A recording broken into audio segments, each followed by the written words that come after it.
بسم اللہ الرحمن الرحیم۔ سیکنڈ ایئر اکنامکس، باب نمبر 3، بینک۔ آج ہم بینک کے بارے میں پڑھیں گے اور یہ ایک انتہائی امپورٹنٹ چیپٹر ہے اس بک کا۔ تو شروع کرتے ہیں بلا تاخیر۔ ارتقائی اعتبار سے لفظ بینک بیشتر معیشت دانوں کے نزدیک اطالوی زبان کے الفاظ بینکس، بینکو یا بینک سے ماخوذ ہے۔ لفظ بینک جو ہے یہ بنکس، بینکو یا بینک، یہ BANQUE بینک کی طرح ہی لکھا جاتا ہے، ان الفاظ سے ماخوذ ہے اور بعد میں انگریزی زبان میں یہ لفظ پھر بینک بن گیا۔ پرانے وقتوں میں جب ابھی بینک نہیں تھے تو اس وقت لوگ اپنے پاس جو قیمتی اشیاء رقم کی صورت میں یا سونا چاندی اس طرح کی قیمتی چیزیں ہوتی تھیں تو وہ سوداگروں، مہاجنوں یا سوناروں کے پاس رکھوا لیتے تھے امانت کے طور پر۔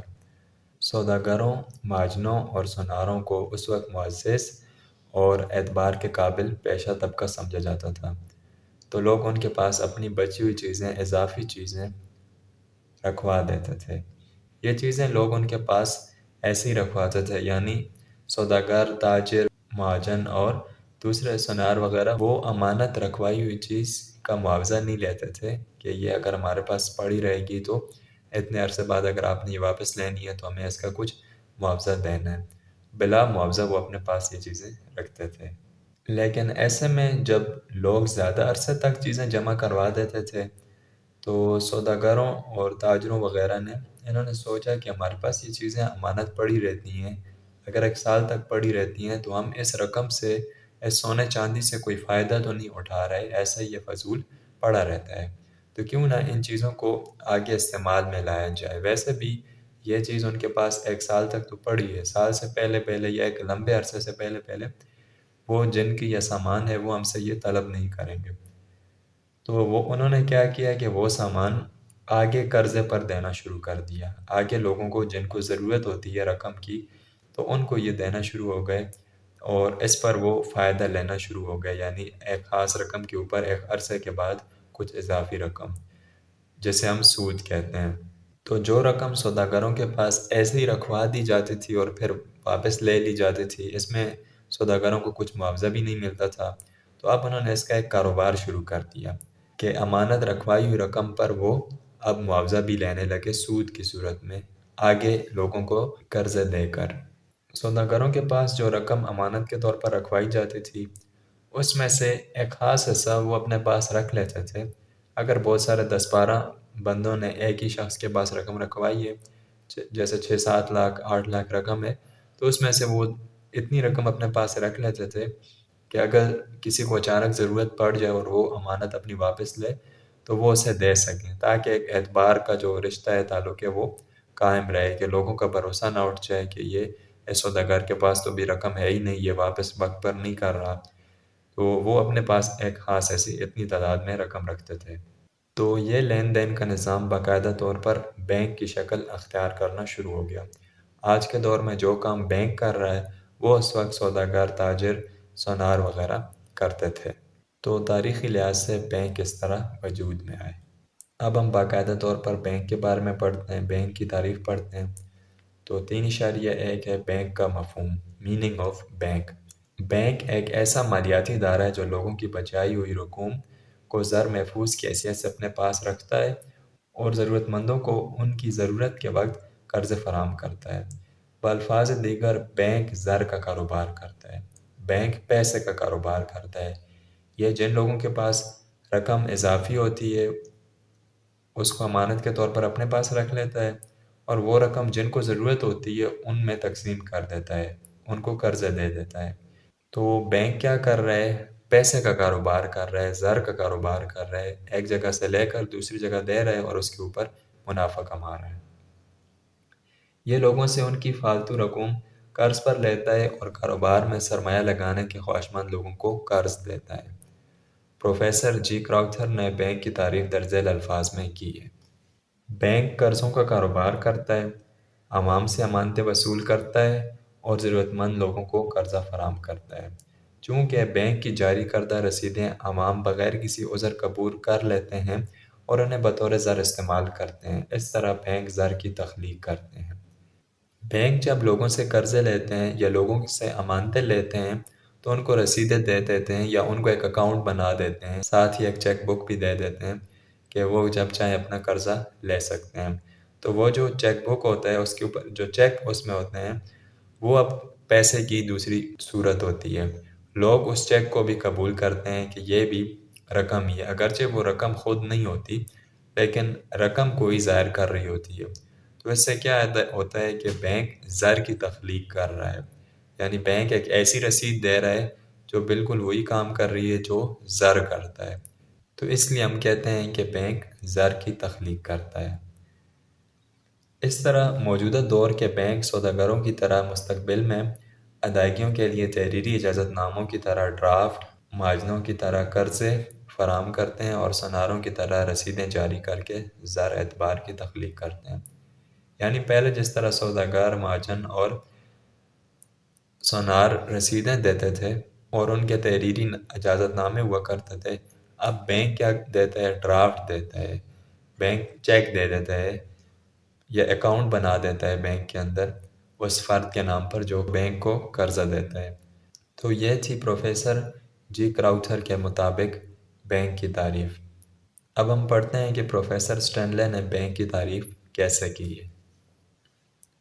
موجودہ دور کے تجارتی بینک منافع کمانے والے مالی متوسلین ہوتے ہیں۔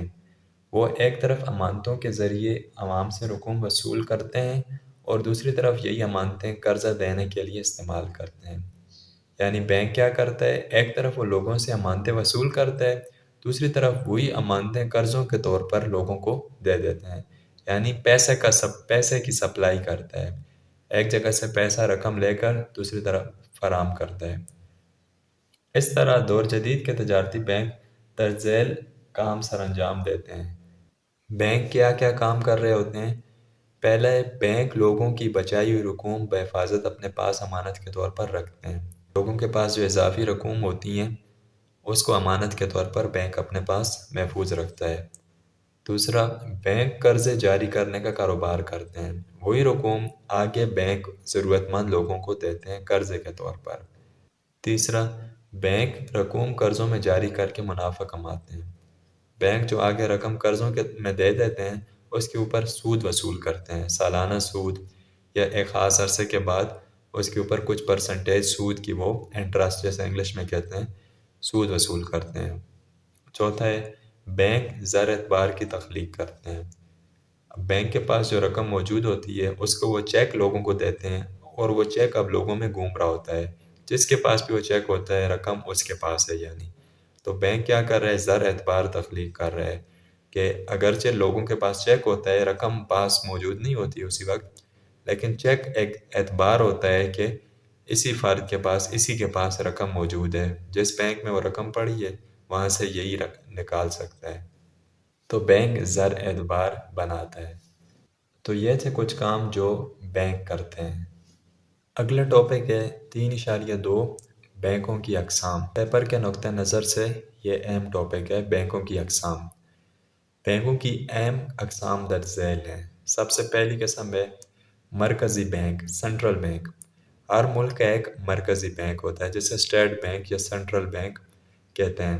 ملک کے اندر تمام معاشی سرگرمیاں جو بھی ہو رہی ہوتی ہیں وہ اس بینک کے انڈر ہو رہی ہوتی ہیں۔ ان سب کا ناظم سربراہ کون ہوتا ہے؟ مرکزی بینک۔ اس کا جو مین مقصد ہوتا ہے وہ عوام کی بھلائی، لوگوں کی فلاح اور معاشی ترقی ہے کہ ملک کو معاشی ترقی پر گامزن کرنا ہے۔ پروفیسر ڈی کوک کے مطابق مرکزی بینک ملک کے بینکاری اور زرعی نظام کا سربراہ ہوتا ہے۔ ملک میں تمام بینکاری، باقی تمام بینک اس کے انڈر ہوتے ہیں، اس کی سربراہی میں کام کر رہے ہوتے ہیں، اور زرعی نظام بھی سارا پیسے کے جو لین دین ہے وہ سارا بھی اس کے کنٹرول میں ہوتا ہے۔ یہ بینک ملک کے معاشی مفاد اور ترقی کی خاطر بہت سے فرائض سر انجام دیتا ہے۔ یہ منافع کمانے کے بجائے عوام کی بھلائی اور اقتصادی ترقی کے لیے کام کرتا ہے۔ نفع کمانا اس کے لیے ثانوی حیثیت رکھتا ہے۔ اس بینک کا بنیادی مقصد جو ہوتا ہے وہ نفع کمانا نہیں ہوتا، یعنی یہ اس کا زیادہ مقصد سود پر نہیں ہوتا کہ وہ اس کے پاس جو رقم موجود ہے اس کے اوپر سود کمائے، بلکہ اس کا مقصد ہوتا ہے کہ لوگوں کی مالی حیثیت بہتر ہو، لوگوں کے مالی حالات بہتر ہوں اور اسی طرح ملک بھی ترقی کرے، تو عام طور پر اگر یہ بینک قرضے دیتے ہیں تو وہ سود کے بلا سود قرضے دیتے ہیں تاکہ لوگوں کو مشکلات نہ ہوں، لوگوں کی مالی حالات بہتر ہوں۔ مرکزی بینک نوٹ جاری کرتا ہے اور حکومت کے لیے بینکاری کی خدمات بھی سر انجام دیتا ہے۔ نوٹ جاری کرنا بھی اس کے بس میں ہوتا ہے، اس کے کنٹرول میں ہوتا ہے، کیونکہ یہ سب بینکوں کا بڑا ہے، ملک کے تمام بینکاری نظام کی نمائندگی کر رہا ہے، تو اس لیے نوٹ جاری کرنا بھی اس کے اختیار میں ہوتا ہے۔ بہت ہی اہم کام، نہایت اہم کام جو اس بینک کے ذمہ داری ہوتا ہے وہ ہے قیمتوں کا استحکام۔ ملک کے اندر جو چیزیں خریدی بیچی جا رہی ہیں ان کی قیمتوں میں استحکام ہو، قیمتیں بہت اوپر نیچے نہ ہوں، یعنی ملک کے اندر مہنگائی نہ ہو۔ تو مہنگائی کو یہ بینک کیسے کنٹرول کرتا ہے؟ قومی پیداوار کی مقدار میں اضافہ کر کے۔ قومی پیداوار ملک میں جو چیزیں بن رہی ہیں ان میں اضافہ کرتا ہے، نئے کارخانے فیکٹریاں لگائی جاتی ہیں تاکہ زیادہ اور چیزیں بنیں، زیادہ بکیں تو زیادہ زر جمع ہو، زیادہ زر اکٹھا ہو۔ قومی وسائل کا بھرپور استعمال کرنا، یہ اس کے انڈر ہوتا ہے، یہ دیکھتا ہے کہ کون سے وسائل کا کس طرح فائدہ اٹھایا جا سکتا ہے اور کتنی زیادہ مقدار میں اس سے زر بنایا جا سکتا ہے۔ زر کی قدر میں استحکام پیدا کرنا، زر کی قدر میں استحکام کیسے آتا ہے؟ زر کی قدر میں استحکام کے لیے ضروری ہے کہ ملک جو خرچہ کر رہا ہے، جو بھی ملک کے سارے اخراجات ہیں وہ، اور جو فائدہ ہو رہا ہے، جو رقم اس کے پاس جمع ہو رہی ہے، یہ دونوں تقریباً برابر ہوں۔ زر کے استحکام کے لیے ضروری ہے کہ جتنا کسی ملک کے خرچے ہیں، یعنی جو چیزیں وہ باہر سے خرید رہا ہے یا ملک کے اندر خرید رہا ہے وہ، اور جو چیزیں وہ بیچ رہا ہے، یعنی جو نفع کما رہا ہے اور جو اخراجات ہیں، یہ دونوں کم از کم برابر ہونے چاہیے۔ تو اس طرح اس ملک کا زر استحکام پذیر ہوتا ہے۔ اگر اخراجات بڑھ جائیں اور کمائی کم ہو جائے تو وہ پھر اس ملک کی جو کرنسی ہے وہ بہت ڈی ویلیو ہو جاتی ہے، اس کی قدر بہت کم ہو جاتی ہے، جس سے ہم دیکھتے ہیں کہ بیرونی کرنسیاں جو ہیں وہ اوپر، یعنی ان کی ویلیو بڑھ جاتی ہے، ڈالر کی قدر بڑھ جاتی ہے اور ملک کے اندر مہنگائی ہو جاتی ہے۔ جو چیزیں ہم باہر سے خریدتے ہیں پھر ہمیں مہنگی خریدنی پڑتی ہیں۔ یہ تب ہوتا ہے جب اخراجات زیادہ ہوں اور ملک کے وسائل یا ملک جو چیزیں نفع کما رہا ہے، ملک کے جو وسائل ہیں، جو منافع ہے وہ کم ہو۔ اور اگر منافع زیادہ ہو اور جو اخراجات ہیں وہ کم ہوں تو ایسی صورت میں اس ملک کی کرنسی، اس کی قدر بڑھتی ہے، اور جیسے ہی کسی ملک کی کرنسی کی قدر بڑھتی ہے تو وہاں پر مہنگائی کم ہونا شروع ہو جاتی ہے۔ تو مہنگائی کو کنٹرول کرنا بھی مرکزی بینک کی ذمہ داری ہے۔ پاکستان کے مرکزی بینک کا نام اسٹیٹ بینک آف پاکستان ہے۔ پاکستان کا جو مرکزی بینک ہے اس کا نام ہے اسٹیٹ بینک آف پاکستان، اور اس کی بنیاد بھی قائد اعظم نے ہی رکھی تھی پاکستان بننے کے فوراً بعد۔ یہ بحیثیت مرکزی بینک درج ذیل کام سر انجام دیتا ہے۔ اب ہم اس بینک کی ذمہ داریاں پڑھیں گے کہ یہ کون کون سے کام سر انجام دیتا ہے۔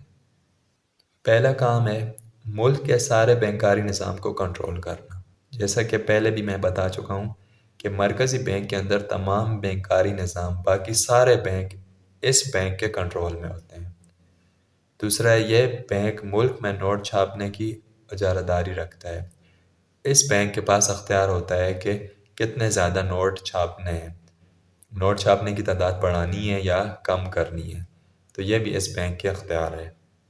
تیسرا نکتہ ہے گردش زر کو کنٹرول کر کے ملک کے معاشی اور مالیاتی نظام کو استحکام بخشنا۔ زر کا کنٹرول بھی اس بینک کے پاس ہوتا ہے، اس بینک کے اختیار میں ہوتا ہے۔ زر کی گردش کو کنٹرول کرنا، یعنی ایک جگہ سے پیسہ دوسری جگہ منتقل ہو رہا ہے یا نہیں، صنعتوں کارخانوں سے لوگوں کی طرف، لوگوں کو ان کی انکم مل رہی ہے، تنخواہ وغیرہ اجرت، اور لوگوں سے رقم صنعتوں کی طرف جا رہی ہے، یعنی لوگ چیزیں خرید رہے ہیں یا نہیں۔ پیسے کی ساری گردش کا حساب کتاب یہ مرکزی بینک اپنے پاس رکھتا ہے۔ چوتھا نکتہ ہے ملک میں موجود زر کی مقدار قیمتی دھاتوں اور زر مبادلہ کا محافظ ہوتا ہے۔ یعنی یہ بینک اس چیز کا بھی خیال رکھتا ہے کہ ملک کی کرنسی باہر ملکوں میں سمگلنگ تو نہیں ہو رہی ہے، باہر ملکوں کو تو نہیں بھیجی جا رہی، اور ساتھ ہی زر مبادلہ اور دوسری دھاتوں کا بھی خیال رکھتا ہے، سونا چاندی وغیرہ یہ بھی چوری تو نہیں ہو رہا ہے، کیونکہ اگر کسی ملک میں سونا چاندی ان قیمتی دھاتوں کی قلت ہو جائے تو اس کی کرنسی کی قدر بہت کم ہو جاتی ہے۔ پانچواں نکتہ ہے یہ بینک عوام کی بھلائی اور معاشی بہتری کے لیے کام کرتا ہے۔ منافع کمانا اس بینک کا محض ثانوی عمل ہوتا ہے۔ اس کا زیادہ تر کام جو ہے پبلک ویلفیئر، عوام کی بہتری اور بھلائی کے لیے ہوتا ہے۔ منافع کمانا اس بینک کا مرکزی مقصد نہیں ہوتا۔ یعنی پہلے نمبر پر اس کا مقصد ہوتا ہے کہ عوام کی بھلائی اور معاشی بہتری ہو، اور دوسرے نمبر پر یہ بینک کمائی کی طرف دھیان دیتا ہے کہ سود پہ قرض دے کر کمائی کی جائے۔ اس کے بعد دوسرا بینک ہے تجارتی بینک۔ تجارتی بینک جو ہوتے ہیں ان کا بنیادی مقصد پیسہ کمانا، منافع کمانا ہوتا ہے۔ تو یہ لوگوں سے ان کی اضافی رقوم، سونا چاندی یا قیمتی اشیاء لے لیتے ہیں، اپنے پاس رکھ لیتے ہیں، وہ پھر آگے ضرورت مندوں کو قرضے کے طور پر دیتے ہیں اور اس کے اوپر شرح سود لگا لیتے ہیں۔ تو پھر سال بعد یا خاص عرصے بعد جب وہ لوگوں سے وہ رقم واپس لیتے ہیں تو ساتھ شرح سود اوپر، رقم کے اوپر جو سود لگتا ہے وہ بھی لیتے ہیں۔ تو اس طرح ان بینکوں کا جو بنیادی مقصد ہے وہ پیسہ کمانا، منافع کمانا ہوتا ہے۔ ایک طرف یہ بینک لوگوں کی امانتیں محفوظ رکھتے ہیں، اپنے پاس رکھتے ہیں، اور دوسری طرف وہی امانتیں آگے دے کر اس پر منافع بھی کما لیتے ہیں۔ فشر کے مطابق تجارتی بینک ایسے مالی ادارے ہوتے ہیں جو حکومت کی منظوری سے قائم کیے جاتے ہیں۔ یہ بینک لوگوں سے امانتیں وصول کرنے اور قرض جاری کرنے کا کاروبار کرتے ہیں۔ یہ بینک حکومت کی مرضی سے بنائے جاتے ہیں، یعنی حکومت ان کو اختیار دیتی ہے کہ یہ لوگوں سے امانتیں لیں اور پھر اس کو آگے قرضے کے طور پر جاری کریں اور اس طرح پیسے کا کاروبار کریں اور سود کی صورت میں منافع کمائیں۔ تجارتی بینک پہلے صرف تھوڑے عرصے کے لیے تجارتی غرض کے لیے رقم دیتے تھے قرضے کے طور پر، لیکن اب ان کا دائرہ کار بہت وسیع ہو گیا ہے اور یہ صنعت سازی، زرعی ترقی، یعنی کھیتوں وغیرہ کے لیے، کسانوں کے لیے قرض دینا، صرفی ضروریات، دوسری اگر کسی کو گھریلو ضروریات کے لیے کوئی قرضہ چاہیے ہو، کاروباری تناؤ، کاروبار میں کوئی اونچ نیچ آ جائے اور لوگوں کو قرضہ چاہیے ہو، تو ان سب چیزوں کے لیے اب یہ بینک قرضہ دیتے ہیں، طویل عرصے کے لیے بھی اور قلیل عرصے کے لیے بھی، یعنی زیادہ مدت کے لیے بھی قرضہ دیتے ہیں اور تھوڑی مدت کے لیے بھی۔ پاکستان کے بڑے تجارتی بینک کون سے ہیں؟ Habib bank, Muslim commercial bank, national bank, allied, united bank, Punjab bank, first women bank وغیرہ اپنی بینکاری خدمات بڑی مہارت سے ادا کر رہے ہیں۔ یہ سب جو بینک ہے یہ پاکستان کے تجارتی بینک ہیں۔ اب ان تجارتی بینکوں کو بھی دو حصوں میں تقسیم کیا گیا ہے۔ پہلی قسم ہے فہرستی بینک، شیڈیولڈ بینکس۔ سارے بینک کیونکہ مرکزی بینک کے انڈر ہی آتے ہیں، تو فہرستی بینک بھی مرکزی بینک جو قواعد و ضوابط طے کرتا ہے انہی کے مطابق کام کرتے ہیں۔ ان بینکوں کے پاس جو مکمل رقم لوگ جمع کرواتے ہیں امانت کے طور پر، اس کا ایک خاص حصہ وہ مرکزی بینک کو جمع کروا دیتے ہیں۔ یعنی فہرستی بینک کو لوگوں کی دوئی امانتوں کا ایک حصہ مرکزی بینک کے پاس جمع کروانا پڑتا ہے، تاکہ جب حالات برے ہو جائیں، بینک کے اوپر کچھ برے حالات آ جائیں، بینک کی کمائی ختم ہو رہی ہو، تو اس وقت وہ بینک وہی رقم مرکزی بینک سے حاصل کر سکیں۔ اس وقت پاکستان کے جو بینک ہیں تقریباً سارے کے سارے فہرستی بینک میں ہی آتے ہیں۔ جو اوپر ابھی ہم نے تجارتی بینک پڑھے ہیں تو یہ سبھی فہرستی بینک میں ہی آتے ہیں۔ فہرستی بینک آگے دو طرح کے ہوتے ہیں، یعنی پہلے تو ہم نے پڑھا ہے کہ تجارتی بینک دو طرح کے ہوتے ہیں، ایک فہرستی بینک اور دوسرے پھر غیر فہرستی بینک ہوں گے۔ فہرستی بینک بھی دو طرح کے ہیں، ایک قومیائی کے فہرستی بینک اور دوسرے پرائیویٹ فہرستی بینک۔ قومیائی کے فہرستی بینکوں میں نیشنل بینک، پنجاب بینک اور فرسٹ وومن بینک، یہ قومیائی گئے فہرستی بینک ہیں، یعنی جو نیشنلائزڈ ہیں۔ ان بینکوں پر سرکاری اثر و رسوخ ہے، اور جو باقی بینک ہیں وہ سارے پرائیویٹ فہرستی بینکوں میں شمار ہوتے ہیں۔ دوسرے نمبر پر ہے تجارتی بینک کی جو دوسری قسم ہے وہ ہے غیر فہرستی بینک۔ یہ بینک بھی مرکزی بینک کے انڈر ہی ہیں، تو مرکزی بینک کے اصول و ضوابط کے مطابق ہی کام کرتے ہیں، لیکن فہرستی اور غیر فہرستی میں تھوڑا سا فرق یہ ہے کہ یہ بینک ان کے پاس جو امانتیں ہوتی ہیں یا ان کے پاس جو رقم ہے اس کا کوئی حصہ مرکزی بینک کے پاس جمع نہیں کرواتے۔ جو اوپر فہرستی بینک میں ہم نے پڑھا ہے کہ وہ اپنی کل مالیت کا ایک خاص حصہ یعنی 20%، 25% رقم جو ہے وہ مرکزی بینک کے پاس جمع کرواتے ہیں، لیکن غیر فہرستی بینک پر اس طرح کی کوئی شرط نہیں ہے، وہ اپنی رقم مکمل طور پر اپنے پاس ہی رکھتے ہیں۔ اس لیے جب ایسے بینک پر کوئی برا وقت آتا ہے تو وہ پھر مرکزی بینک سے رقم نہیں لے سکتے، کیونکہ انہوں نے کچھ رقم ادھر رکھوائی بھی نہیں ہوتی۔